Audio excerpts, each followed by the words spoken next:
विश्ववंदनीय महाकारुणिक तथागत समृद्ध तथागत का सांदृष्टिक सद्धम्म और तथागत का पवित्र पावनी सा एक संघ इन तीन रत्नों को त्रिवार अभिवादन करता हूँ। वैसे ही भारतीय घटने के शिल्पकार महामानव बोधिसत्व डॉक्टर बाबा साहब अम्बेडकर जिन्होंने इस भारतवर्ष में धर्म क्रांति का ऐलान किया, उस धर्म क्रांति में मैं अपने आप को समर्पित करता हूँ। वैसे ही जुड़े हुए सभी शील संपन्न श्रद्धावान उपासक उपासिकाएं, बालक तथा बालिकाएं, सभी के प्रति मंगल मैत्री मंगल।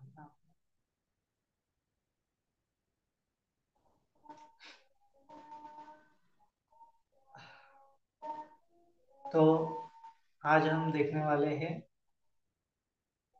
विचिकित्सा के बारे में। जो 10 संयोजन है उसमें से पहला संयोजन हमने देखा था जो सत्काय दिट्ठी है। सत्काय दिट्ठी के बारे में हमने पिछले वीडियो में विस्तार से चर्चा की थी। अभी जो 10 संयोजन में से दूसरा संयोजन है वह है विचिकित्सा, और तीसरा संयोजन जो है वह है शीलव्रत परामर्श। तो ये तीन संयोजन अगर नष्ट हो जाते हैं तो हम श्रोता बनने की अवस्था में प्रतिष्ठित होते हैं, जो निर्वाण की पहली भूमि है, निर्वाण का पहला क्षेत्र है। तो सत्कार दिट्ठी में हमने देखा था कि जो हमारी अस्तित्व के प्रति जो कुछ भी धारणाएं होती है वो सत्कार दिट्ठी के अंतर्गत आती है। हमने देखा था कि तीन प्रकार से सत्कार दिट्ठी होती है ना। मैं मेरे का भाव होता है, कुछ तो भी पर्सनालिटी बिलीफ्स होते हैं, पर्सनालिटी व्यूज होते हैं जो रॉन्ग होते हैं, फॉल्स होते हैं, उसको ही सत्कार दिट्ठी कहा है ना। जो फॉल्स पर्सनालिटी बिलीव्स होते हैं, व्यूज होते हैं, हमें लगता है कि हम इस प्रकार से हैं, हम उस प्रकार से होंगे, इस प्रकार से मेरा अस्तित्व कायम रहेगा, उस प्रकार से मेरा अस्तित्व कायम रहेगा। तो ये क्या है, मैं मेरे के प्रति जो कुछ भी हमने धारणाएं बनाई है, संकल्पनाएं बनाई है कि मैं यह हूँ, मैं डॉक्टर हूँ, मैं इंजीनियर हूँ, मैं माता हूँ, है ना, मैं पुत्र हूँ, इस प्रकार से जो कुछ भी हमने बनाया होता है हमारे खुद के प्रति धारणाएं, तो वह धारणाएं दरअसल सत्कार दिट्ठी के अंतर्गत आती है ना। तो उसमें हमने देखा था कि दरअसल तीन प्रकार की धारणाएं होती है। जैसे जो मान होता है ना, जैसे हमारे पास कुछ कोई होता है, गाड़ी बंगला होता है, पद प्रतिष्ठा होता है, तो उसका हमें घमंड आने लगता है कि मेरे पास ही ऐसा है। हाँ, तो वह जो मान होता है वो सही मान होता है। उसके बाद होता है हीन मान, मतलब हमारे पास कुछ होता नहीं है लेकिन हमें फिर भी क्या होता है, उस नहीं होने का भी हमारे पास गुरूर होता है ना। या फिर जिनके पास होता है उनका हम द्वेष करने लगते हैं, तो ये हीन मान होता है। और जो होता है एक सदी मान होता है, उसमें ऐसा होता है कि हमें कुछ किसी के जैसा बनना होता है, किसी के जैसा कुछ होने की चाहत होती है, किसी के जैसा कुछ करने की चाहत होती है। तो ये सभी दृष्टियां क्या होती है, सत्या दृष्टि के अंतर्गत आती है ना। किसी किसी को लग सकता है कि जब जैसे आम्रपाली का उदाहरण देखा था कि जो बहुत सुंदर थी तो उसको लगता था कि मैं ही सबसे सुंदर हूँ। तो उस मान के कारण वो इसी अज्ञान में, इसी पुनर्भव के चक्र में घूमते आ रही थी, है ना। तो हमें इन सभी चीजों से छूटना है, जन्म मृत्यु की श्रृंखला से छूटना है। तो हमें समझना होगा कि हमें किसी भी चीज के प्रति मैं मेरे का भाव नहीं लगाना है ना। हम मुझे सही मायने में मैं कौन हूँ, मैं किस प्रकार से हूँ, यह मुझे सही मायने में समझ लेना है। मैं भविष्य में क्या बनने वाला हूँ, इस इसमें मेरा बहुत सारा समय चला जाता है। भविष्य में कोई तो भी कोई व्यक्ति से हम इस प्रकार से अभिलाषा करते हैं कि वो जो व्यक्ति है मेरे साथ अच्छे से बर्ताव करना चाहिए, है ना। इस प्रकार से अगर वो मेरे साथ अच्छा करेगा तो मुझे अच्छा फील होगा। तो ये जो धारणाएं हैं हमें ये क्या कर लेती है फिर, सत्कार दृष्टि के कारण विचिकित्सा के अंतर्गत ले जाती है ना। विचिकित्सा का मतलब क्या होता है कि जो कि मैं ये करने से ये होऊंगा, है ना। अभी मेरे पास गाड़ी नहीं है तो मैं गाड़ी खरीदने से अच्छा अच्छा फील करूंगा, खुश रहूंगा। इस प्रकार से जो धारणाएं होती है वह विचिकित्साएं होती है ना।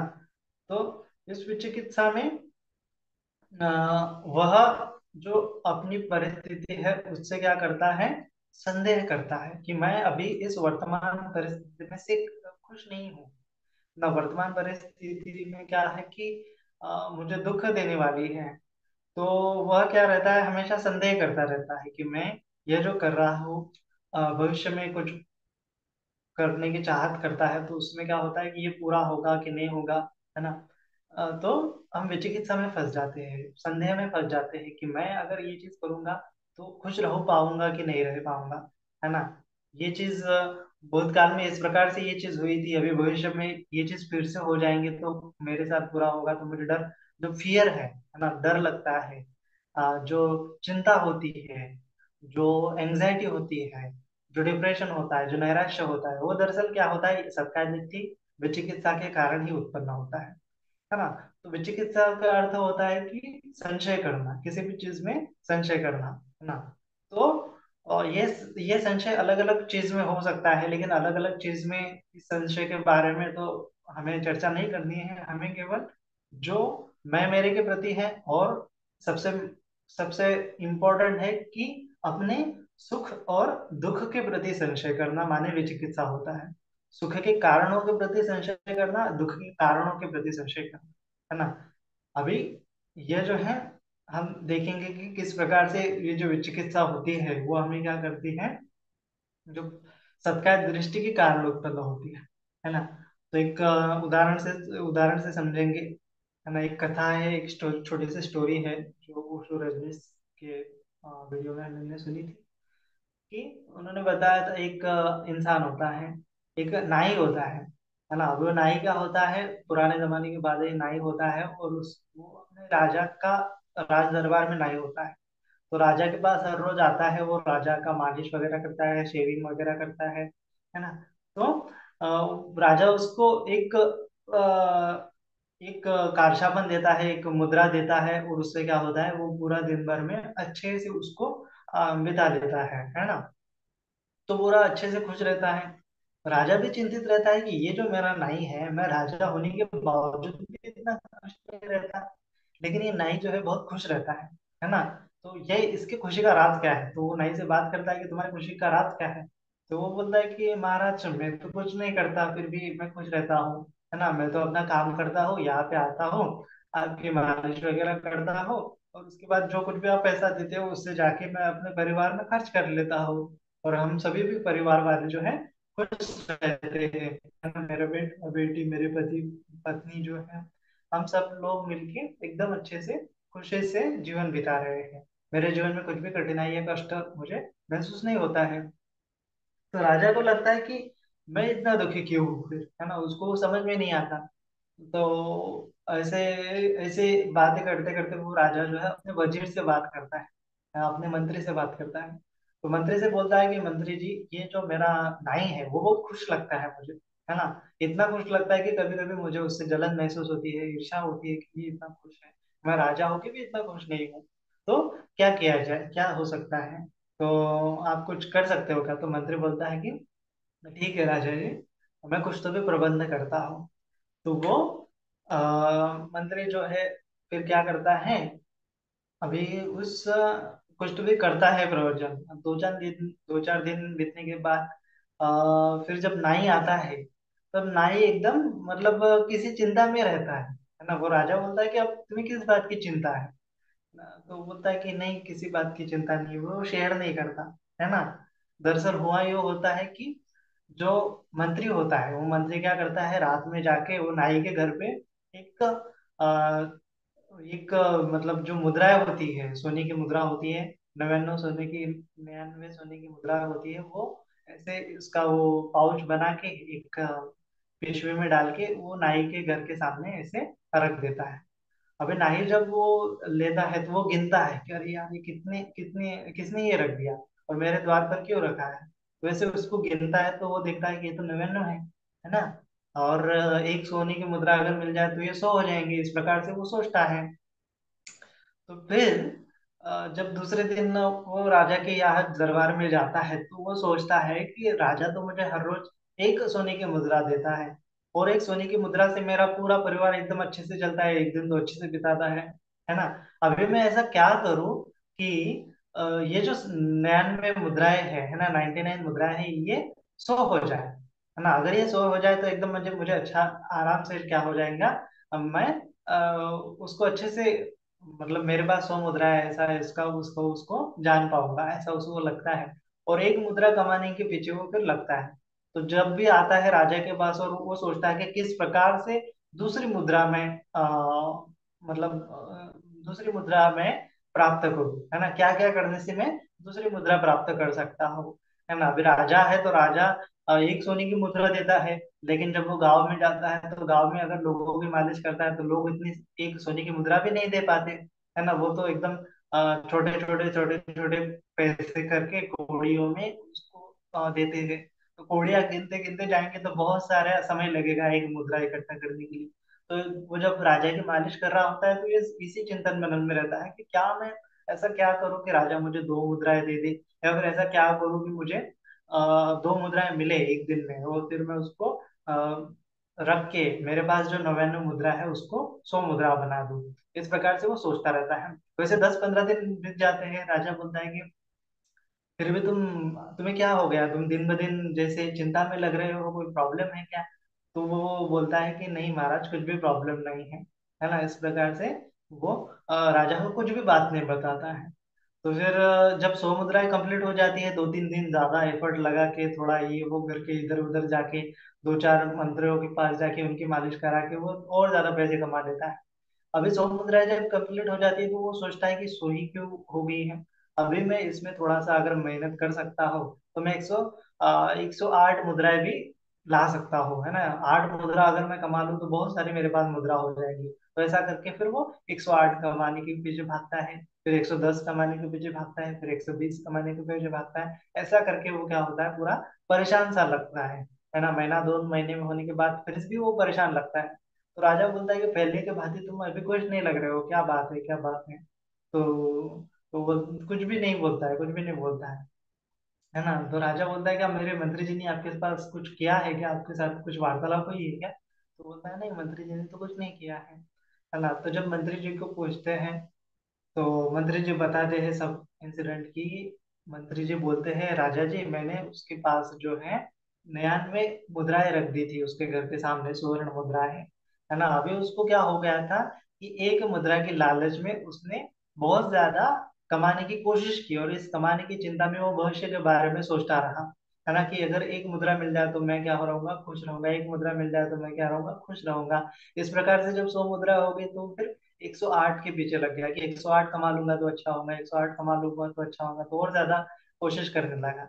दिन भर में वो तो पहले दफा आपकी ही मालिश कर रहा था, अभी तो 10-10 लोगों के, 10-10 मंत्रियों के पास जाके उसने अपना बिजनेस जो है एक्सपांड किया है ना। क्योंकि उसको ज्यादा से ज्यादा मुद्राएं खरीदने की लत लग गई है। तो इस प्रकार से ये क्या होता है कि हमारे जो शांति होती है वो हमेशा क्या होती है, बेचैन भंग इसलिए होती है क्योंकि हम भविष्य के बारे में विचार करने लगते हैं। ये भी चिकित्सा है ना। कि भविष्य के बारे में अगर मैं एक मुद्रा और खरीद लूं, है ना, 10 मुद्रा और जमा लूं तो मैं बहुत अमीर हो जाऊंगा, है ना, मैं लखपति हो जाऊंगा, मैं करोड़पति हो जाऊंगा। इस प्रकार से हम क्या करते हैं, फ्यूचर के बारे में हमेशा सोचते हैं, वर्तमान का दिन में ज्यादा नहीं रहते हैं, हम भविष्य के बारे में कल्पना करते रहते हैं।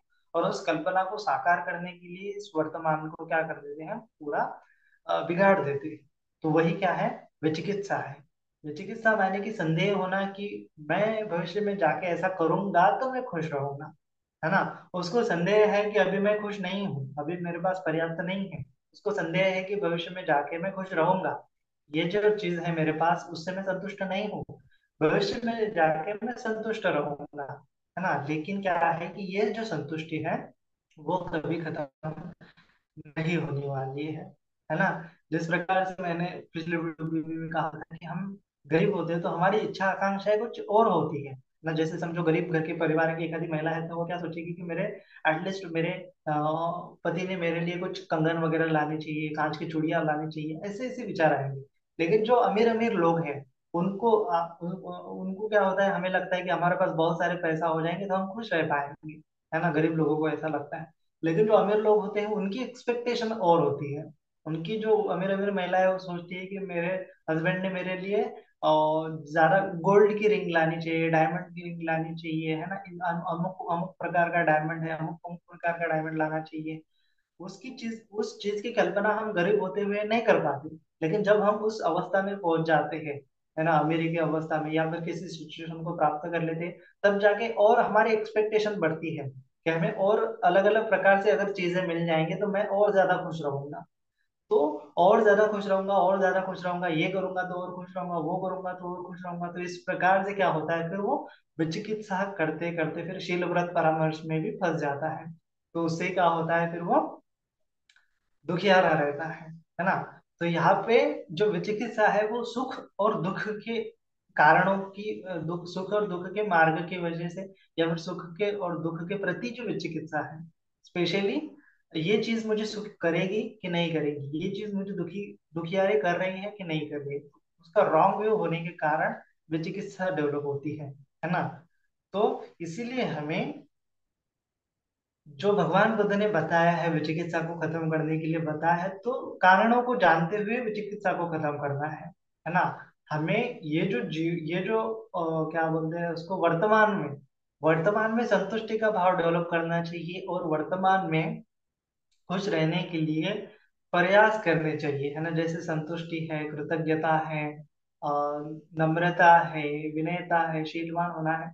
ये चीजें अगर हम हमारे जीवन में अप्लाई करेंगे और संतुष्टि का भाव अगर रखेंगे, तो हम इसी क्षण में, इसी वर्तमान में खुश रह पाएंगे, है ना। अगर हम भविष्य के बारे में विचिकित्सा करते रहेंगे, भूतकाल के बारे में चंद विचिकित्सा करते रहेंगे कि ये ऐसा किया था, अगर मैं भविष्य में वैसा वैसा करूंगा तो कैसा होगा, है ना। तो ये एंग्जाइटी, एक मतलब डर, एक बेचैनी, है ना, एक पता नहीं, इनसिक्योरिटी, ये जो चीजें हैं वो सभी क्या है, विचिकित्सा का ही लक्षण है।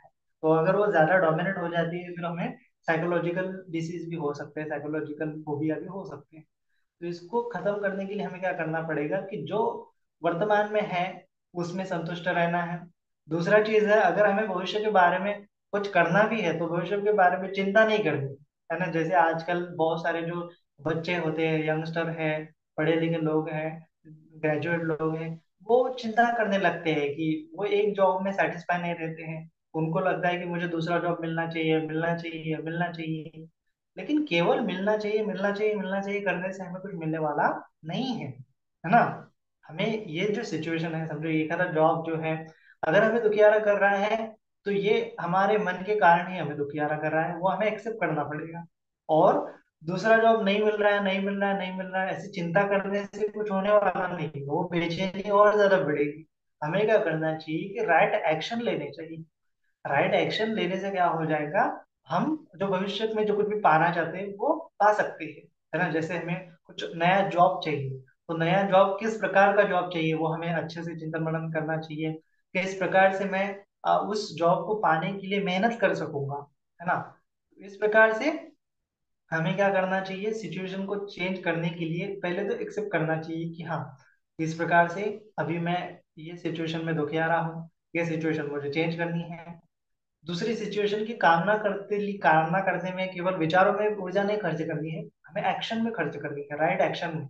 कि भविष्य में अगर मुझे अच्छा जॉब पाना है, तो मुझे उस जॉब पाने के लिए क्या क्या करना चाहिए, है ना। उस जॉब पाने के लिए मेरे पास वो कुशलता है कि नहीं है, मेरे पास वो क्या बोलते हो, जॉब करने की सक्षम मैं हूँ कि नहीं हूँ, उसको पाने के लिए मैं सक्षम हूँ कि नहीं हूँ, है ना। जैसे समझो एक आधा इंजीनियर है, लेकिन वो जॉब पाने की एक आधे छोटी सी कंपनी में काम करता है, लेकिन वो दुखिया रहा है। उसको लगता है कि मैं अभी बड़ी कंपनी में, गूगल या फिर माइक्रोसॉफ्ट, इस कंपनी में जाके इंजीनियर बनूं। लेकिन वो उस प्रकार की अगर मेहनत नहीं करेगा, वो कोडिंग नहीं करेगा, वो अध्ययन नहीं करेगा, अध्यापन नहीं करेगा, केवल मैं मुझे चाहिए चाहिए चाहिए का भाव करेगा, तो वो कभी भी उस अवस्था में नहीं पहुंच पाएगा। उसी प्रकार से हमारे जीवन में हम बहुत सारे क्या करते हैं कि मुझे वो चाहिए, वो चाहिए, ये चाहिए, ये चाहिए, ऐसा उसने करना चाहिए, वैसा उसने कहना चाहिए, है ना। वस्तुओं के बारे में, व्यक्तियों के बारे में, परिस्थितियों के बारे में बहुत सारी चिंताएं करने लगते हैं। लेकिन उस व्यक्ति को बदलने के लिए, उस वस्तु को बदलने के लिए, उस परिस्थिति को बदलने के लिए आज वर्तमान में हम क्या कर रहे हैं, है ना। जैसे जैसे मुझे अच्छे से एक टीचर बनना है भविष्य में जाके, तो क्या मैं टीचर जाके ऐसा करूंगा, वैसा करूंगा, जैसे हमने सत्या दृष्टि में भी है कि सत्या दृष्टि का मतलब है कि मैं भविष्य में जाके वैसा करूंगा, वैसा करूंगा, अच्छा टीचर बनूंगा, मेरे इतने सारे स्टूडेंट होंगे। इस प्रकार से मैं भविष्य की चिंता करूंगा, लेकिन मेरा वर्तमान क्या है, खोखला है ना। मैं एक अच्छा स्टूडेंट नहीं बन पा रहा हूँ, तो मैं अच्छा टीचर कैसे बनूंगा, और अच्छा टीचर बनने के लिए मैं जो अध्ययन अध्यापन मेरे पास करना चाहिए वो मैं नहीं कर रहा हूँ। तो मैं भविष्य में जाके अच्छा टीचर कैसे बनूंगा, है ना। तो इसी प्रकार जो फॉल्स आइडेंटिटी व्यू होता है, फॉल्स पर्सनैलिटी व्यू होता है, वो क्या होता है कि हम भविष्य के बारे में चिंता मन करते रहते हैं कि मैं इस प्रकार से हूँ, मैं जो कुछ भी है समझो, मैं एक माता हूँ, पिता हूँ, पुत्र हूँ, पति हूँ, है ना, इस प्रकार से जो कुछ भी हूँ समझो, वो उस अवस्था में भविष्य में भी जाके मैं ऐसा करूंगा वैसा करूंगा, उस व्यक्ति ने मेरे साथ ऐसा व्यवहार करना चाहिए, वैसा व्यवहार करना चाहिए। हम हमेशा दूसरों के प्रति, दूसरे बदलने चाहिए ऐसे व्यवहार करते हैं, लेकिन हम खुद बदलने के लिए कुछ भी नहीं करते हैं। हमारे उसी प्रकार हमारे सुख और दुख जो है उसको बदलने के लिए भी हम कुछ नहीं करते। हम केवल बाह्य परिस्थिति को जिम्मेदार रखते हैं। हमारे मन में क्या है, दुख का कारण भगवान ने बताया है ना। जैसे भगवान ने बताया कि इस जगत में दुख है, मतलब जाति भी दुखा, जरा भी दुखा, व्याधि भी दुखा, मरण भी दुखा, है ना। जन्म होना दुखी है, ये व्याधि मरण भी दुख है। इसके बाद भगवान ने बोला है, अप्रिय ही संपयोगो दुखो, अप्रिय व्यक्ति का संप्रयोग होना दुख है, प्रिय ही विपयोगो दुखो, प्रिय व्यक्ति का बिछड़ जाना दुख है। उसके बाद यम पिंचम न लभते तम दुख, यज्ञं न लभते तमको दुःखम। तो ये दुख है कि जिस जिस चीज की हम कामना करते हैं वो नहीं मिलती, तो ये हमें समझना चाहिए कि इस दुख का कारण क्या है। तो भगवान ने सीधा सीधा बताया कि हमारे तृष्णा जो है, काम तृष्णा, भव तृष्णा, विभव तृष्णा, ये हमारे दुख का कारण है। अगर इन तृष्णाओं को हम नहीं हटाएंगे, एक्सपेक्टेशन, चाहत की भावना, नहीं चाहने की भावना, लाइक डिसलाइक, है ना, ये जो है वो हमें दुखियारी कर रहे हैं, हमारी इच्छा आकांक्षा हमें दुखियारी कर रहे हैं। ये हम नहीं समझते हैं, दुख समुदय आर्य सत्य को नहीं समझते हैं। इसके बाद भगवान ने बताया कि इस समुदय को अगर हटा दिया जाए, हमारे मन के मेले को खत्म कर दिया जाए, तो हम दुख से मुक्त हो सकते हैं। तो ये दुख निरोध आर्य सत्य को नहीं समझते हैं। उसके बाद जो सम्यक दृष्टि है, सम्यक सम्यक संकल्प है, सम्यक वाचा, सम्यक कर्म, सम्यक आजीविका, सम्यक व्यायाम, सम्यक स्मृति, सम्यक समाधि, ये आर्य अष्टांगिक मार्ग है, दुख मुक्ति का मार्ग है। ये चौथा आर्य सत्य है, इसको हम नहीं समझते हैं। तो इन चार आर्य सत्य की प्रति अंडरस्टैंडिंग नहीं होने के कारण ये सत्कार दृष्टि, विचिकित्सा, शील व्रत, परामर्श और ये पूरे 10 संयोजन उत्पन्न होते हैं। तो इसीलिए हमें ये शुरुआत के खत्म करने के लिए हमें गहन चिंतन मनन करना चाहिए, ये चार आर्य सत्य का, है ना, कि सुख और दुख के कारणों का। जैसे भगवान ने बताया है धम्मपद की पहली गाथा में कि मनोबंगा धम्मा मनोसेठा मनोमया, सब मनोमय है। हमें लगता है कि केवल हम कुछ चीज पाके, किसी व्यक्ति को पाके खुश रहेंगे, लेकिन वो नहीं होता। हमारा मन अगर खुश नहीं है, हमारा मन अगर प्रदुष्ट है, तो हम कभी भी खुश नहीं रह पाएंगे। जैसा भगवान ने बताया कि मनसा से प्रदुष्ट भासते वा करोति वा ततो न दुख मन वेदी चक्रं वा भवतो पदम। प्रदुष्ट मन से कर्म करोगे तो दुख आएगा आएगा, है ना। उसके बाद ये हमें नहीं समझता है कि मेरे दुख का कारण हम बाह्य परिस्थिति में खोजते रहते हैं। हमें शंका कुशंका होती है कि ये जो दुख है मेरे मन के कारण नहीं हो रहा है, हमें लगता है कि ये बाह्य वस्तुओं और के कारण हो रहा है, बाह्य व्यक्तियों के कारण मुझे दुख हो रहा है। तो दुख के रियलिटी को नहीं समझते हैं, दुख के कारण को अच्छे से नहीं समझते हैं। तो ये विचिकित्सा होती है कि हमें लगता है कि दुख दूसरों की वजह से है, दूसरा गाली दे रहा है इसीलिए मैं दुखी आ रहा हूँ, विचिकित्सा है ना। तो इस प्रकार से संदेह होता है कि दुख इस व्यक्ति की वजह से हो रहा है, ना कि मेरे मन की वजह से। दुख इस परिस्थिति की वजह से हो रहा है, ना कि मेरे मन से। ये विचिकित्सा उत्पन्न होती है। तो इसको खत्म करने के लिए हमें जो चार आर्य सत्य है उसका चिंतन मनन करना चाहिए, है ना। जैसे भगवान ने बताया कि प्रदुष्ट मन है तो दुख उत्पन्न होगा, मन से प्रसन्न न प्रसन्न मन है तो वासुदेव वा गुरुदेवा तो दोनों सुख में नहीं, सुख आएगा जैसे कभी न साथ छोड़ने वाली छाया है। सुख का कारण हमेशा ये जो प्रसन्न मन है वही मेरे सुख का कारण है ना। जैसे गारो होना, नम्र होना, ईगो को खत्म करना, संतुष्ट होना, कृतज्ञ होना, यह क्या है, कुशल कर्म है। प्रसन्न मन उत्पन्न करना, दान कर्म करना, शील का आचरण करना, समाधि की भावना करना, ये मन को प्रसन्न करते हैं, है ना। सेवा करना, हेल्प करना, मदद करना, ये सब मन को प्रसन्न करते हैं, ये कुशल कर्म है। कुशल कर्मों से सुख की उत्पत्ति होती है। ये हम नहीं समझते हैं। हमें लगता है कि ये बाह्य व्यक्ति मुझे अच्छा कर रहा है, ये व्यक्ति परिस्थिति मुझे अच्छे से ला रही है इसीलिए सुख ला रही है, लेकिन दरअसल हमारे कर्मों के कारण, हमारे मन के भाव के कारण हमें सुख और दुख मिलता है। जैसा हमारा मन का भाव होता है उस प्रकार से हमें सुख और दुख मिलता है। तो ये विचिकित्सा होना, सुख और दुख के प्रति जो हम थियरीज बना लेते हैं वो क्या होता है, विचिकित्सा होते हैं। संकल्प बनाए बना लेते हैं, ये क्या होता है कि ये ऐसा करने से मैं सुखियारा रहूंगा, गाड़ी बंगला खरीदने से सुखियारा रहूंगा, है ना।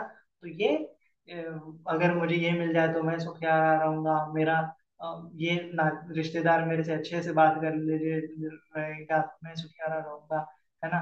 तो ये करने से सुखी रहूंगा, वो करने से सुखी रहूंगा, वो करने से सुखी रहूंगा। ये बाह्य चीजें बदलने में हम क्या करते हैं, समय व्यर्थ गवाते हैं, जबकि हमारे मन के भीतर ही सब कुछ है। जैसे चार आर्य सत्य है, तो भगवान ने बताया कि मन में जो प्रदुष्ट भाव है वो अगर हमने हटा दिया, लोगों को माफ कर दिया, है ना, लोग अगर हमें बुरा भला कह रहे हैं तो उसको माफ कर दिया, हमारे सुख और दुख के कारण हमारे कर्म है, जैसे भगवान ने बताया कि कर्म के सिद्धांत के प्रति भी विचिकित्सा होना विचिकित्सा है, कर्म के सिद्धांत को न मानना भी विचिकित्सा है, चार आर्य सत्य को न समझना भी विचिकित्सा है, आर्य अष्टांगिक मार्गों को न समझना भी विचिकित्सा है, ये सभी विचिकित्सा है। जैसे कार्य कारण भाव को हम नहीं समझ पाते, उसी प्रकार कर्म के सिद्धांत को नहीं समझ पाते, है ना। तो मैंने भी कभी किसी का बुरा किया होगा, इसीलिए मेरे साथ बुरा हो रहा है, हो रहा होगा, ऐसा हम एक्सेप्ट करने के लिए तैयार नहीं होते। हमें लगता है कि नहीं, मुझे ये जो है इस प्रकार से होना चाहिए, होना चाहिए, और उसके प्रति हम कुछ कोई भी राइट एक्शन नहीं लेते, और फिर हम शील भरत परामर्श में फंस जाते हैं। तो इसीलिए ये कर्म के सिद्धांतों को समझते हुए चार आर्य सत्य को समझना है, कार्य कारण भाव को समझना है कि सुख और दुख कैसे निर्माण होता है। तो भगवान ने साफ साफ बताया है, प्रसन्न मन रहेगा तो सुख आएगा, प्रदुष्ट मन रहेगा तो दुख आएगा।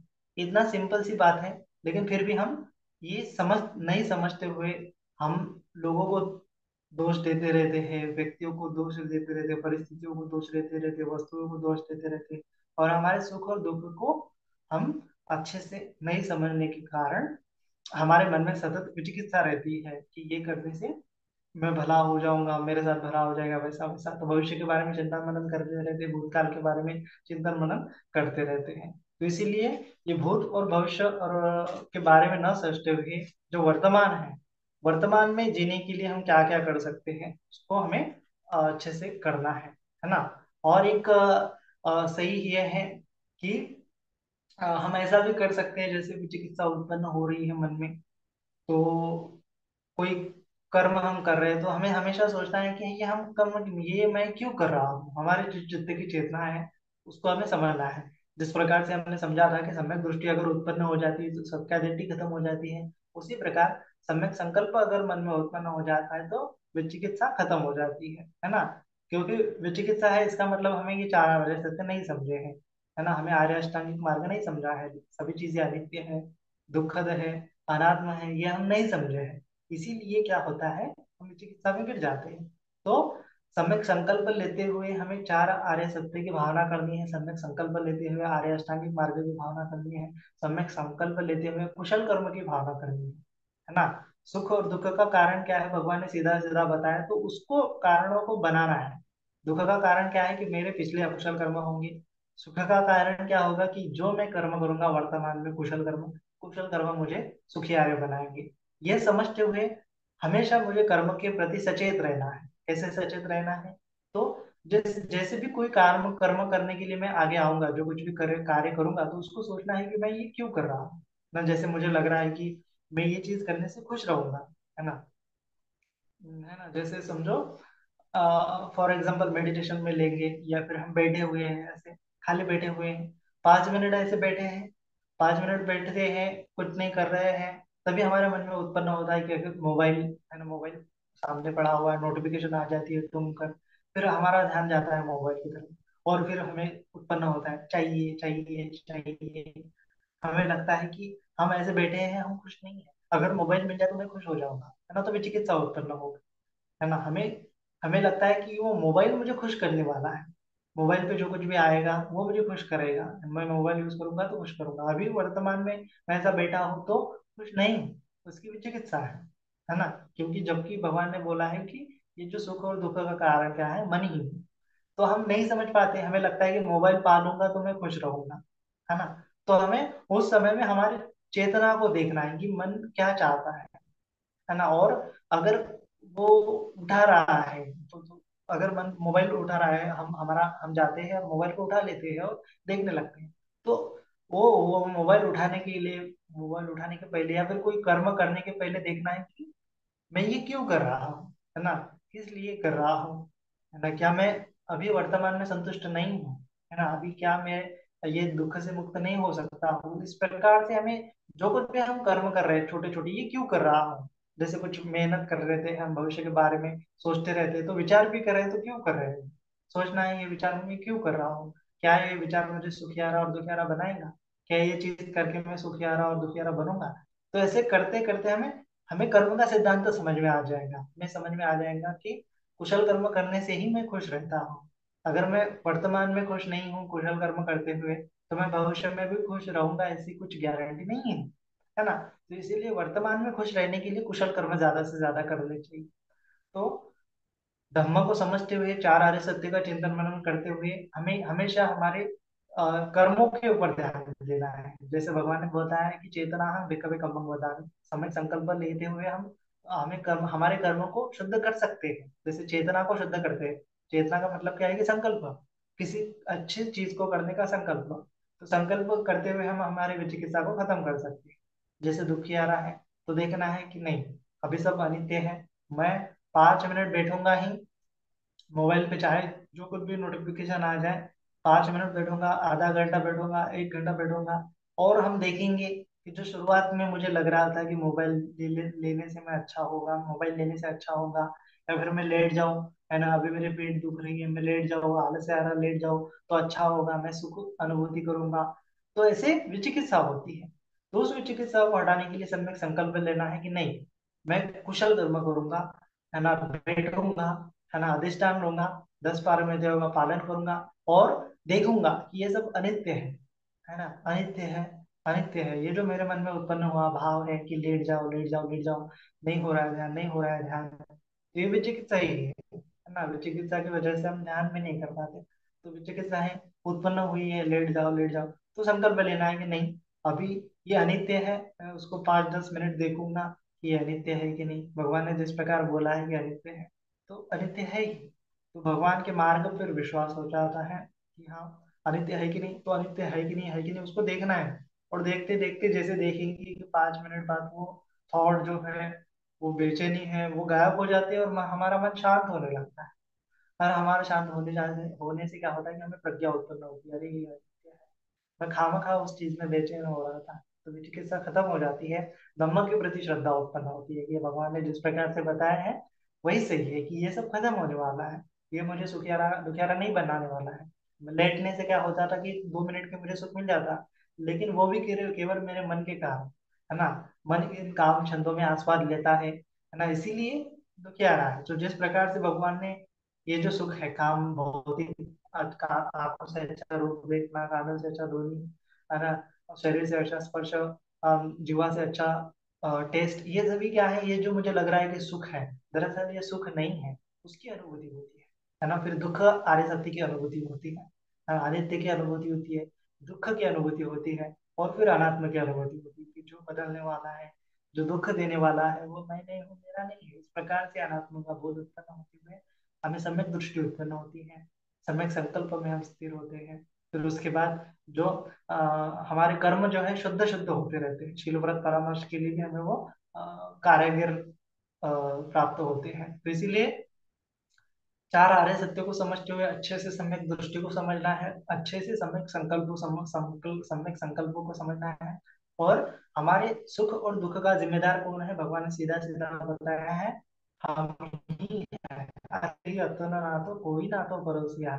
हमें लग रहा है कि वो व्यक्ति मुझे खुश करेगा, वो वो आत्मा परमात्मा की तो बात अलग है, लेकिन सामने वाला व्यक्ति भी मुझे खुश नहीं कर सकता, है ना। मेरे अलावा मुझे कोई भी खुश नहीं रख कर सकता है, यही भगवान बुद्ध ने बताया है, अत्यधिक भव कम्मस्स को, कर्म की वजह से मैं हूँ, है ना, कम्म योनि, कर्म के वजह से मुझे ये जन्म प्राप्त हुआ, है ना। कम्मस्स कोमि कम्म योनि कम्म बंधु, कम्म ही मेरा बंधु है, कम्म दायादो, है ना। और कम्म पति शरणो, कम्म ही मेरा दायाद है, कम्म की मुझे प्रति शरण जानी चाहिए। जो जो मैं भगवान कम्मं करिष्यामि थी पाप भगवान से नमः तस्य दायाद होति भविष्यामि। वर्तमान में जो मैं कुशल कर्म करूंगा, अकुशल कर्म करूंगा, उस प्रकार से मुझे भविष्य में फल आने वाले हैं। तो अभी जो मुझे फल आ रहा है दुख है क्या, तो भगवान ने सीधा सीधा बताया कि कभी कभी तुमने अकुशल कर्म किया होगा तो दुख उत्पन्न हुआ है। तो एक्सेप्ट करना है कि मेरे अकुशल कर्मों के कारण मुझे दुख हुआ है। यह व्यक्ति मुझे गालियां दे रहा है, डांट रहा है, मार रहा है, पीट रहा है, तो मेरे अकुशल कर्मों के कारण ही मुझे ये भुगतना पड़ रहा है। एक्सेप्ट करना है, प्रतिक्रिया नहीं करनी है ना। उस व्यक्ति को दोष देने से कुछ होने वाला नहीं है। दोष देना ही है तो खुद के कर्मों को देना है। दोष तो नहीं देना है, लेकिन एक्सेप्ट करना है कि हाँ, मेरे अकुशल कर्मों की वजह से मुझे दुख मिल रहा है। तो अभी मेरा क्या फर्ज है कि मुझे मेरे कर्म जो है कुशल बना गए हैं, है ना। मेरे कर्म कुशल कैसे बनूंगा कि वर्तमान में मुझे प्रतिक्रिया नहीं करनी है ना। इसीलिए सम्यक संकल्प है, नेकखम्मा संकल्प की आसक्त नहीं होना है, अव्यापाद संकल्प, व्यापाद नहीं उत्पन्न करना है, व्यक्ति का भाव रखना है। उसके बाद अहिंसा, हिंसा का भाव में नहीं उत्पन्न लाने देना है, शांति का भाव लाना है। तो इस प्रकार से ये नेकखम्मा संकल्प, अव्यापाद संकल्प, अहिंसा संकल्प की भावना करने से मन जो है वर्तमान में स्थिर होता है और वर्तमान में ही वो प्रसन्नता का अनुभव करता है, फिर सारे विचिकित्साएं खत्म हो जाती है। इसीलिए हमें खंति परमं तपोतिथि का बोला है भगवान ने कि शांति की भावना करनी चाहिए, विचिकित्सा की भावना करनी नहीं चाहिए। हाँ, सभी बदलने वाला है ऐसा जानना है, सभी खत्म होने वाला है ऐसा जानना है, सभी नष्ट होने वाला जानना है। न पेढ़े है, आलस्य आ गया है, व्यापाद आ गया है, द्वेष भाव आ गया है, कोई विचार आ गया है, फिर भी ध्यान में वो ये जो है विचिकित्सा है अलग प्रकार की। कि मैं अगर ध्यान से उठूंगा, थोड़ी देर बैठ जाऊंगा, थोड़ी देर लेट जाऊंगा तो अच्छा हो जाएगा, तो विचिकित्सा है। मन भटक रहा है ना। मन को लग रहा है कि अगर मैं वो चीज करूंगा तो सुख रहूंगा, वो चीज करूंगा तो खुश रहूंगा, है ना। तो ये विचिकित्सा है। ये अलग अलग लेवल पर अलग अलग प्रकार की विचिकित्सा होती है। तो हमें इस विचिकित्साओं का बेसमेंट क्या है कि सुख के मार्गों को नहीं समझना है, दुख के मार्गों को नहीं समझना है। सुख क्या है उसको नहीं समझता है, दुख क्या है उसको नहीं समझता है, तो यही विचिकित्सा है ना। सुख को नहीं समझ पाता सुख क्या है, और दुखों को नहीं समझ पाता कि दुख क्या है। तो ये दोनों को अच्छे से हमें चिंतन मनन करना है कि क्या सच में दुख है, क्या सच में सुख है ना। जिस प्रकार से भगवान ने बताया कि ये आंखों से अच्छा रूप देखना वो भी सुख नहीं है, कानों से अच्छा ध्वनि सुनना वो भी सुख नहीं है, अच्छा स्पर्श होना वो भी सुख नहीं है। सुख यह जो है क्या है, इन सभी चीजों से परे है। ये जो मुझे लग रहा है कि ये भौतिक सुख है, क्या दिन में सो जाऊंगा तो मैं सुखी रहूंगा, लेकिन वो दरअसल हमारी विचिकित्सा है। वो हमें सोफा जो है, कुशन जो है सुख करने वाला नहीं है, हमें हमारा मन ही सुख करने वाला है। तो सुख के कारण को नहीं समझता है कि मेरे मन में है, दुख के कारण को नहीं समझता है कि मेरे मन में है। वो बाह्य जगत की चीजें कलेक्ट करने में लगा रहता है, बाह्य जगत की चीजें संजोग में रखता है। कोई वस्तु है उसको पाने की कोशिश करता है, कोई व्यक्ति है उसको पाने की कोशिश करता है, ये व्यक्ति ऐसा बर्ताव करना चाहिए, वो व्यक्ति वैसा बर्ताव करना चाहिए। तो हमारे मन में हमेशा ये चलता रहता है। कोई कोई हमें बुरा भला कर रहा है, कह रहा है, तो हम उसको उसके प्रति फिर से बुरा भला कहते हैं कि हमें लगता है कि मैं बुरा भला कहूंगा तो वो गाली से गाली देने से क्या हो जाएगा, वो व्यक्ति भी सुन पाएगा, लेकिन ऐसा नहीं होता है ना। तो ये दरअसल सभी क्या है, अलग अलग लेवल पर विचिकित्साएं हैं, लेकिन उसका मूल यही है कि जब भी मैं दुखी हो रहा हूँ, शारीरिक लेवल पे या मानसिक लेवल पे, किसी भी लेवल पे तो हो रहा हूँ, तो मुझे जानना है कि इसका कारण कोई व्यक्ति वस्तु परिस्थिति नहीं है, इसका कारण मेरे कर्म है, इसके कारण मेरे मन मन है, इसका कारण मेरा अज्ञान है, इसका कारण मैं चार हजार सत्य को नहीं जान पा रहा हूँ, है ना। और मुझे सुख हो रहा है, शांति का अनुभव हो रहा है, तो उसका जानना है सुख के कारण। वो तो ध्यान में आ जाएगा जब आपको धर्म की शांति का अनुभूति होगी, तब आपको समझ में आता चला जाएगा कि ये कुशल कर्म क्या है, कुशल कर्मों के कारण ही मैं सुखी हूँ ना, कुशल कर्मों के कारण ही मैं दुखी हूँ। तो कर्म के नियम के प्रति क्या हो जाता है, फिर शंका कुशंका खत्म होने जाने लगती है, धर्म के प्रति शंका कुशंका खत्म होने लगती है, तो यह विचिकित्सा गिरने लगती है। तो जैसे जैसे हम धर्म में आगे बढ़ते चले जाएंगे तो क्या होता जाएगा, धर्म हमें समझता चला जाएगा, और हमारी विचिकित्सा कम कम होते होते हुए हमें सुख का कारण समझ में आ जाएगा, दुख का कारण समझ में आ जाएगा, और हम फिर सुख के कारण को डेवलप करने की कोशिश करेंगे, है ना।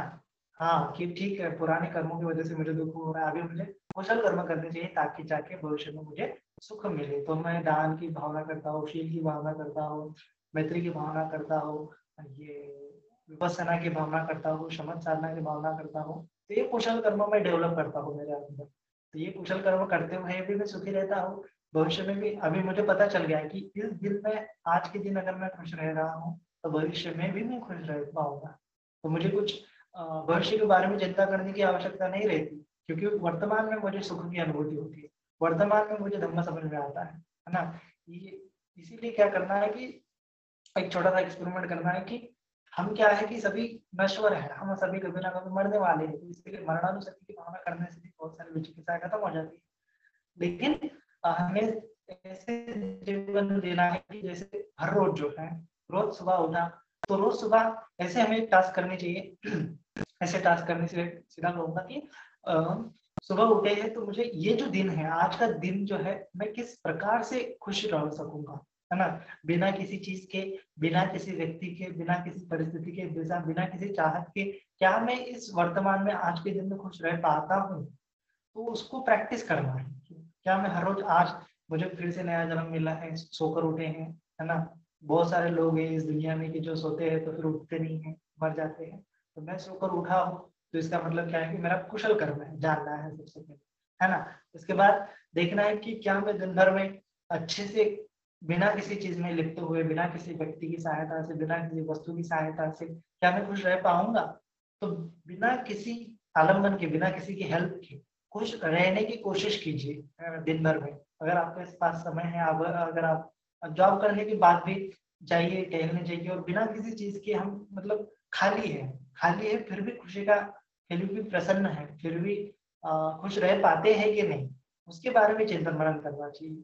अगर खुश नहीं रह पाते हैं, है ना, मतलब हमें जो राइट डायरेक्शन में हमारी थिंकिंग ले जानी चाहिए। राइट डायरेक्शन में हम कैसे थिंकिंग ले जाएंगे, इस जीवन, इस दिन में, इस वर्तमान में मैं पूरे दिन में बिना किसी चीज के खुश रहूंगा, रहने का संकल्प करता हूँ। ऐसा अगर हम संकल्प करेंगे, रहने की कोशिश करेंगे, तो हम जानेंगे कि बिना किसी चीज की सहायता के भी मैं खुश रह सकता हूँ। तो फिर हमें धीरे धीरे हमारे मन की जो आसक्तियां हैं, भविष्य के बारे में संकल्पनाएं हैं, वो छूटती चली जाएंगी, क्योंकि हमें वर्तमान में जीने का क्या हो जाए, क्या हो गया, मार्ग पता चल गया, है ना, धर्म पता चल गया, है ना। तो वही आर्य अष्टांगिक मार्ग हमें धीरे धीरे समझ में आता है कि स्मृतिमान रहने से कितने सारे दुख जो है खत्म होते हैं। तो ये पूरा आर्य अष्टांगिक मार्ग धीरे धीरे समझ में आ जाता है कि किस प्रकार से ये आर्य अष्टांगिक मार्ग मुझे दुख से मुक्ति की ओर ले जा रहा है। वर्तमान में मैं उसका अनुभव कर रहा हूँ, तो पूरी शंका कुशंकाएं खत्म हो जाती है मार्ग के प्रति, दुख मुक्ति के मार्ग के प्रति खत्म हो जाती है सारी शंकाएं कुशंकाएं, है ना, कोई विचिकित्सा नहीं रहती। तो चार आर्य सत्य के प्रति अगर कोई विचिकित्सा नहीं रहती, आर्य अष्टांगिक मार्ग के प्रति अगर कोई विचिकित्सा नहीं रहती, तो हम श्रोतापन्न की अवस्था में चले जाते। क्योंकि ये संकाय दृष्टि और विचिकित्सा के कारण ही जो तीसरा संयोजन होता है, वो हमारा शील व्रत परामर्श वो उत्पन्न होता है। लेकिन अगर हमारी सत्कार दृष्टि मिट जाती है, विचिकित्सा खत्म हो जाती है, दुख के कारण क्या है और दुख को मिटाने का मार्ग क्या है, सुख का कारण क्या है, सुख को मिटाने का मार्ग क्या है, उसकी मार्ग पूरे अच्छे से पता चल जाता है। आर्य अष्टांगिक मार्ग ही है कि जो मुझे सुख की तरफ ले जाता है, आर्य अष्टांगिक मार्ग ही है जो मुझे दुख की मुक्ति की ओर ले जाता है। तो ये पूरी शंका कुशलता मार्ग की मिट जाती है, तो विचिकित्सा खत्म हो जाती है, तो उससे शील व्रत परामर्श अपने आप खत्म हो जाता है। उसको खत्म करने के लिए कुछ अलग से करने की आवश्यकता नहीं होती। तो बेसिक चीज यही है कि भविष्य के बारे में नहीं सोचना है, भूतकाल के बारे में चिंता नहीं करनी है, वर्तमान में मैं खुश रह पाऊंगा कि नहीं रह पाऊंगा, ये जो भविष्य में मैं खुश रहूंगा कि नहीं रहूंगा, ये जो विचिकित्सा है भविष्य के बारे में शंका कुशंका, उसको खत्म करने के लिए हमें वर्तमान में क्या मैं जो कर रहा हूँ उसमें खुश हूँ, ऐसा हमें बार बार चिंतन मनन करना चाहिए। और जो मैं कर रहा हूँ वो क्यों कर रहा हूँ, इस प्रकार से करेंगे तो सत्कार दृष्टि भी खत्म हो जाएगी, चिल वर्ग परामर्श भी रहेगा। तो इसके लिए वर्तमान में जीने के लिए ये जो दिन मिला है मुझे, बिना किसी सहायता के, बिना किसी चीज के, क्या मैं ये दिन खुशी से जी पाऊंगा कि नहीं पाऊंगा, है ना, खुशी से कैसे जी पा सकता हूँ। संगमक संकल्प जो भगवान बुद्ध ने बताया है, संगमक संकल्प की भावना करने से, आर्य अष्टांगिक मार्ग क्या है उसकी भावना करने से, क्या मैं दिन भर में खुश रह पाता हूँ कि नहीं पाता हूँ। उस प्रकार से हमें अनुभूति के स्तर पर जानना है। अनुभूति के स्तर पर माने कि जीवन जीवन भर में, दिन भर में भले तुम ध्यान ना करो, लेकिन आर्य अष्टांगिक मार्ग क्या है उसको थोड़ा थोड़ा अप्लाई करने की चेष्टा करो, है ना। दान करो, किसी की मदद करो, रिस्पेक्ट करो, का पालन करके देखो, स्मृति बना के देखो, तुम्हें कुछ तो अच्छा फील होता है कि नहीं।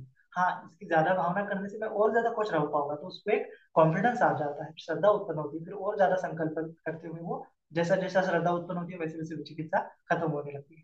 तो इस प्रकार से ये धम्म में अगर हमें आगे बढ़ना है तो विचिकित्सा बहुत बड़ी बाधा होती है ना।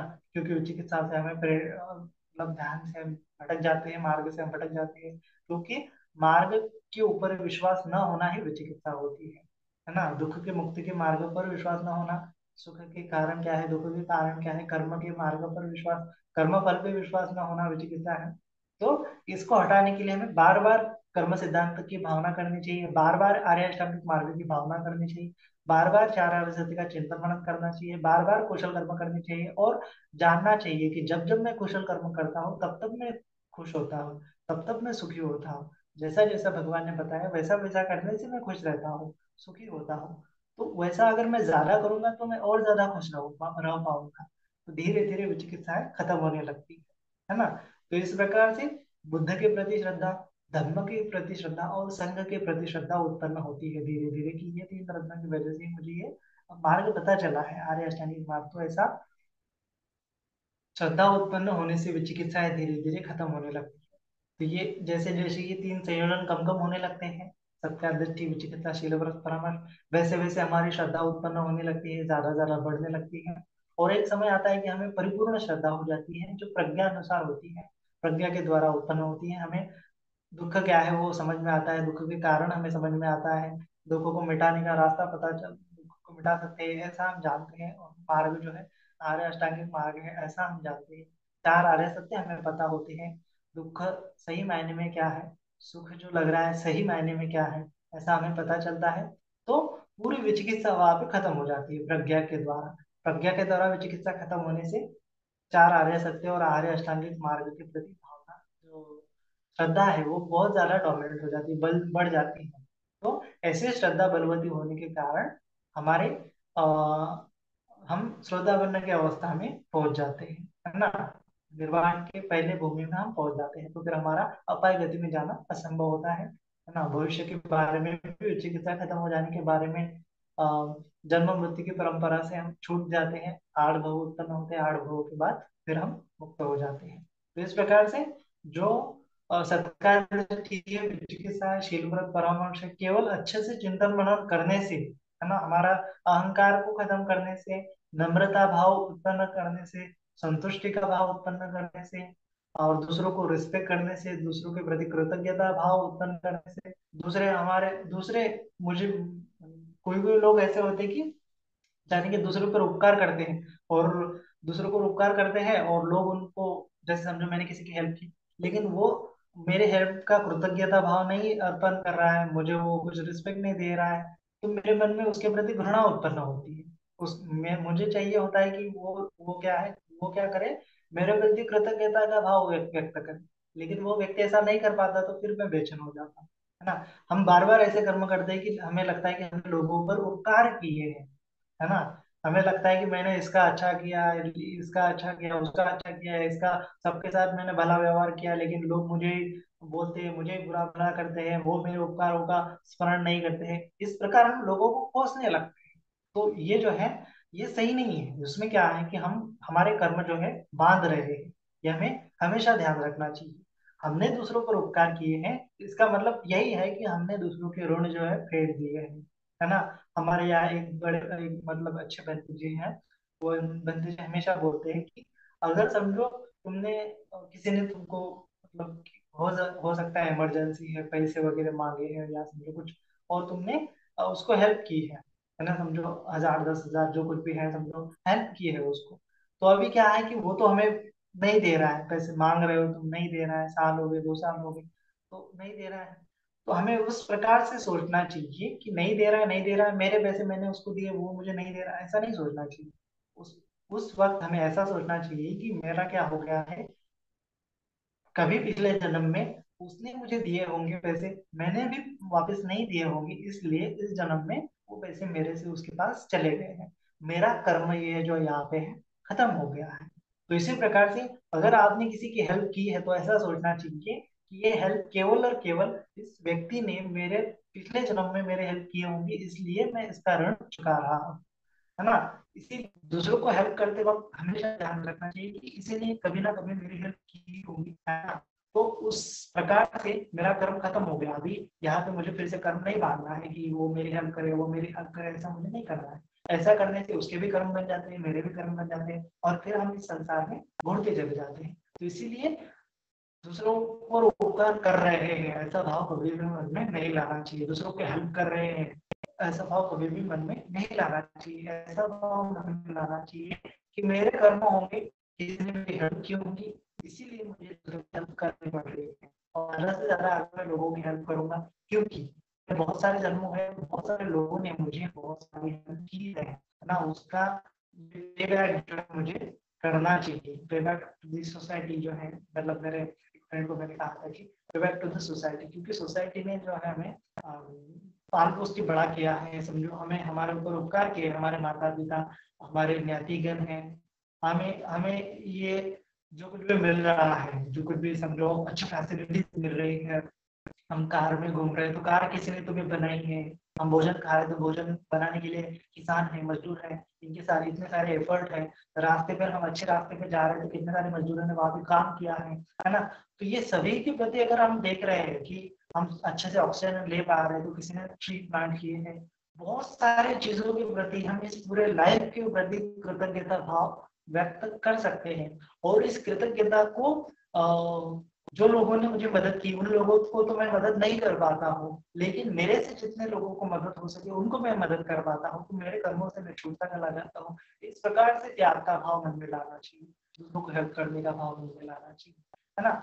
तो ये धम्म जो है अलग अलग प्रकार से हम हर एक चीज में हमें देखना चाहिए कि किस प्रकार से मुझे ये जो मेरे राग के, मान के, मोह के, संस्कार के खत्म करने हैं, तो हमें कर्म का सिद्धांत अच्छे से समझना चाहिए।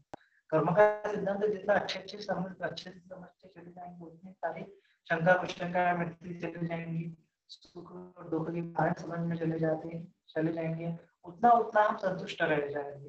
जितना हम कर्मों को समझते चले जाएंगे, उतना उतना हम किसी चीज को चाहने की चाहत नहीं कर पाएंगे, है ना। क्योंकि चाहत ही हमें दुखियारी बनाती है, चाहत ही हमारे कर्म बांधती है, द्वेष भी हमारे कर्म बांधते हैं, मोह ही हमारे कर्म बांधते हैं। तो हम ऐसा समझते हैं बड़ी प्रकार से कि तृष्णा ही मेरे कर्म बांध रही है। ऐसा जब समझ में आ जाता है तो नहीं, इन अकुशल कर्मों से छूटने के लिए लोग अलोभ, अद्वेष, अमोह की भावना करते हैं, सम्यक संकल्प करते हैं, कुशल कर्म करते हैं, है ना। कुशल कर्म करते हैं तो उसमें आसक्ति का भाव नहीं रखते हैं अच्छे से, क्योंकि कुशल कर्म करने का मतलब है कि वो कर्म करते वक्त ही तुम खुश रहते हो, तुम्हें उसके विपाक के लिए तो कुछ करने की आवश्यकता रहती नहीं, वो तो कर्म की वजह से।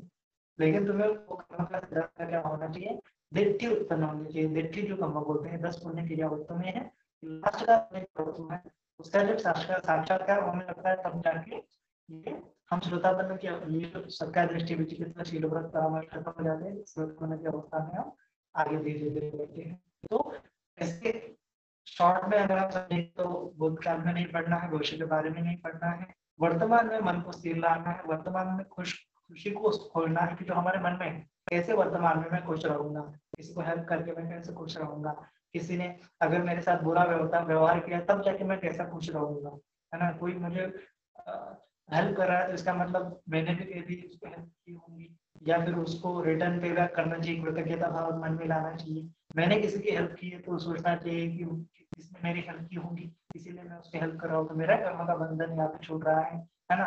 ऐसा मन में उपकार का भाव नहीं लाना है कि मैं उपकार कर रहा हूँ, तो उसके प्रति ग्रेटिट्यूड का भाव, संतुष्टि का भाव, है ना। जो जो भी मुझे मिल रहा है वो मेरे कर्मों की वजह से मिल रहा है, जो आयु है, वन है, सुख है, शांति है, ये जो मुझे मिल रहा है ये सब कुछ की वजह से, मेरे कर्मों की वजह से मिल रहा है। तो इसीलिए मुझे शुद्ध शुद्ध तौर पर ये दानशील भावना करके 10 पुण्य क्रिया वस्तु करके मुझे अच्छे से अच्छे कुशल कर्म करने चाहिए, वर्तमान में कुशल कर्म करनी चाहिए, और 4 आर्य सत्य का डीप चिंतन मनन करते रहना चाहिए। ऐसा करने से, केवल इतना करने मात्र से क्या हो जाता है, हम दृष्टि उत्पन्न हो जाती है कर्मों के प्रति, कर्मों के प्रति दृष्टि उत्पन्न होने मात्र से बुद्ध धर्म श्रद्धा उत्पन्न होती है, और वैसा होने से वो श्रद्धा एक्टिविटी के सारे लोग परामर्श खत्म हो जाते हैं, हम धम्म के राह पर निर्वाण की जो पहली भूमि है श्रोता बनने की अवस्था में भी पहुंच जाते हैं, है ना। क्योंकि ये हमें उस समय में श्रोता बनने के लिए हमें मेडिटेशन करने के लिए कंपल्सरी नहीं है, आवश्यकता नहीं है। केवल और केवल धम्म सुनने मात्र से, केवल और केवल ये इतना करने मात्र से भी हम श्रोता बनने की अवस्था में हो सकते हैं। केवल हमें ये अज्ञान खत्म करना है, केवल हमें ये विचिकित्सा खत्म करनी है, केवल मैं मेरे का भाव खत्म करना चाहिए, केवल ये सुख और दुख की चाहत क्या है, ये सुख और दुख की कारण क्या है उसको समझना चाहिए। उतना समझने मात्र से बहुत सारी दृष्टियां हमारी गिर पड़ती है, हम वर्तमान में स्थित होने लगते हैं। तो उतना केवल होने से, दृष्टि उत्पन्न होने से ये 3 संयोजन का परिणाम होता है, और हम निर्वाण की श्रोतापन्न की अवस्था में पहुंच जाते हैं। तो इसीलिए हमेशा हमेशा हमें नम्र नम्र रहना चाहिए, दूसरों के प्रति कृतज्ञता भाव व्यक्त करना चाहिए, हमेशा संतुष्ट रहना चाहिए, हमेशा दूसरों की रिस्पेक्ट करना चाहिए, दूसरों का गौरव करना चाहिए, धम्म श्रवण करना चाहिए, धम्म चर्चा करना चाहिए, धर्म के कार्य करने के लिए आगे आना चाहिए। धम्म की राह पर करते रहेंगे तो हम खुशी का अनुभूति करेंगे, वही प्रसन्न मन है। धीरे धीरे धीरे धीरे और ज्यादा करते रहेंगे तो हम इतने प्रसन्न रह पाएंगे जिससे हमारी श्रद्धा भी बलवती हो जाएगी, तो ये तीन संयोजन भी खत्म खत्म होते हुए चले जाएंगे। तो इस प्रकार से केवल श्रद्धा उत्पन्न होने से, केवल धर्म का दृष्टि उत्पन्न होने से, केवल चारार्य सत्य का डीप चिंतन मनन करने से हम श्रोतापन्न की अवस्था प्राप्त कर सकते हैं, है ना। फिर सक्रागामी की अवस्था के लिए हमें थोड़ा शील को और ज्यादा स्ट्रॉन्ग करना होता है। सक्रागामी अनागामी करने के लिए ध्यान स्ट्रॉन्ग करना पड़ता है। अनंत अवस्था के लिए बहुत ज्यादा ध्यान विपස්සना स्ट्रॉन्ग करनी पड़ती है। इस प्रकार से ये स्टेप बाय स्टेप श्रोतापन्न सक्रागामी अनागामी और अनंत की अवस्था में जाते जाते 3 संयोजन खत्म हो जाएंगे, 5 संयोजन खत्म हो जाएंगे, 7 संयोजन खत्म हो जाएंगे और 10 संयोजन खत्म हो जाएंगे। तो इस प्रकार से इन संयोजनों का अभ्यास करते हुए, उनको खत्म करते हुए, हमारे मन में जो संयोजन उत्पन्न होते हैं उसको देखते हैं, है ना। ये विचिकित्सा उत्पन्न हो रही है, ये भविष्य के बारे में चिंता कर रही है तो सत्या दृष्टि उत्पन्न हो रही है, सुख और दुख है, सुखी है कि नहीं, दुखी है कि नहीं, शंका कुशंका है कि विचिकित्सा है, ऐसा करूंगा तो अच्छा होगा कि नहीं, बुरा होगा कि नहीं, है ना, अच्छा होना चाहिए अथवा शील व्रत परामर्श। तो इसको अच्छे से समझते हुए मन में जो जो संयोजन उत्पन्न हो रहे हैं, कामराग उत्पन्न हो रहा है, फटीग उत्पन्न हो रहा है ना, उसके बाद मान उत्पन्न हो रहा है, उद्देश्य उत्पन्न हो रहा है, अहंकार उत्पन्न हो रहा है, उसको जानते हुए हाँ ये संयोजन है, ये मुझे हटाने हैं, ये मुझे दुख की ओर ले जाएंगे, ऐसी भावना करते से, है ना, ऐसा अभ्यास करने से धीरे धीरे धीरे ये हमें समझ में आता है कि ये जो संयोजन है मुझे दुख के कारण ये संयोजन है, इसको हटाना मैं मतलब क्या है कि सुख की अवस्था यानी कि निर्वाण की ओर जाना है। इस प्रकार से हमें वो धीरे धीरे समझ में आता है। जितना जितना समझ में आता है उतने उतने लेवल के संस्कार खत्म होने चले जाएंगे, क्योंकि हमें प्रज्ञा ही है जो हमें दुख से मुक्त कराएंगे। तो ये पूरा हमें समझ में आ जाता है। चार आधे सत्य, कर्म नियम, उसके बाद आर्य अष्टांगिक मार्ग, उसकी भावना हम करने की कोशिश करते हैं। तो इस प्रकार से धर्मों को समझते हुए धर्मों को अच्छे से धारण करना है। सभी का मंगल हो, सभी का कल्याण हो, सभी जन सुखी हो, सुखी हो, सुखी हो। साधु साधु साधु। साधु साधु साधु।